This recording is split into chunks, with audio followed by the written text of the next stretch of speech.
Assalamualaikum warahmatullahi wabarakatuh. Halo semuanya, perkenalkan nama saya Karin Ngabalin. Dan saya Rinda Iskaningsi. Pada video kali ini kami akan membuat sebuah percobaan sederhana mengenai perbedaan antara Larutan, koloid, dan suspensi.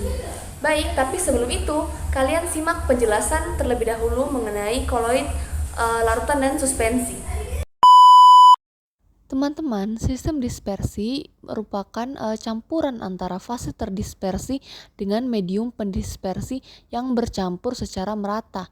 Nah, sistem dispersi ini terdiri dari 3, yaitu larutan, suspensi, dan koloid.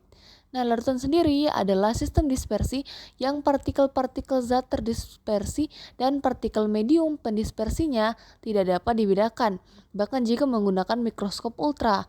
Nah, sedangkan suspensi merupakan sistem dispersi yang terdiri dari partikel-partikel terdispersi yang relatif besar dan tersebar merata di dalam medium pendispersinya.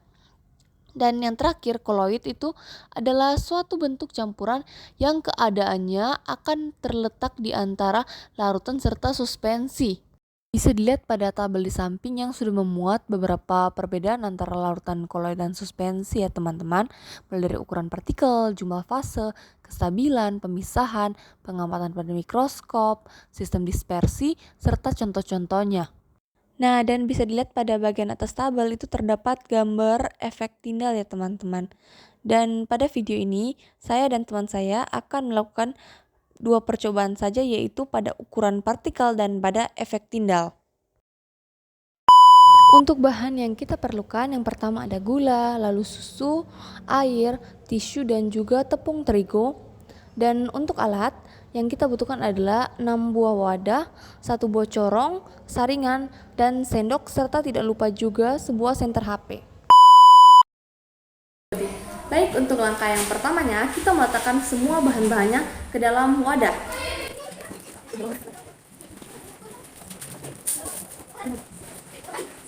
Nah, untuk susu kita tidak perlu campurkan dengan air, tapi untuk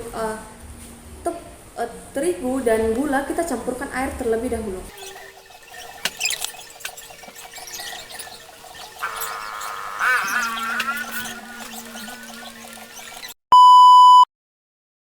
Nah, baik teman-teman, karena larutannya sudah jadi, sekarang kita akan uji satu persatu efek Tyndallnya masing-masing. Dimulai dari air terigu. Kita menggunakan senter HP. Lalu selanjutnya air gula. Dan yang terakhir adalah susu.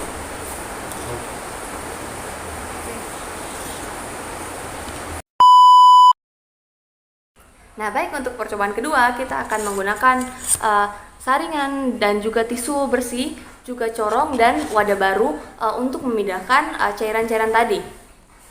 Nah, baik, yang pertama kita akan memindahkan air terigu ya teman-teman.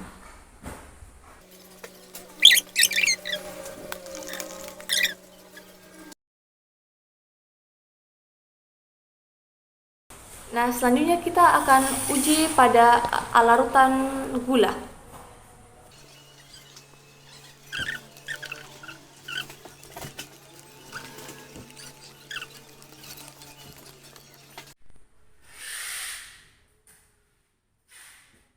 Nah, baik, untuk percobaan terakhir kita akan uji pada susu.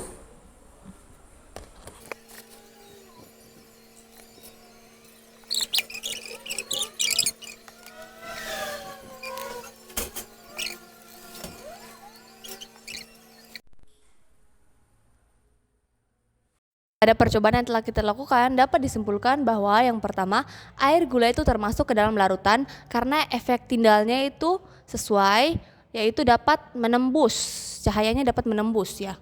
Dan ukuran partikelnya karena kurang dari 1 nanometer, maka tidak dapat disaring. Dan untuk susu itu termasuk ke dalam koloid karena efek Tyndallnya sesuai, yaitu tidak dapat menembus sehingga dia tuh terpantul kembali, dan dia juga tidak dapat disaring karena ukuran partikelnya hanya 1 sampai 100 nanometer.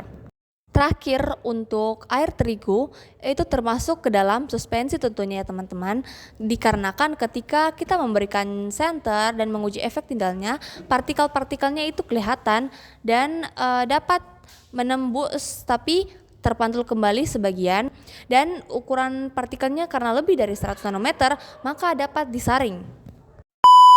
Baiklah, itulah sedikit percobaan dari kami, kurang lebihnya mohon maaf.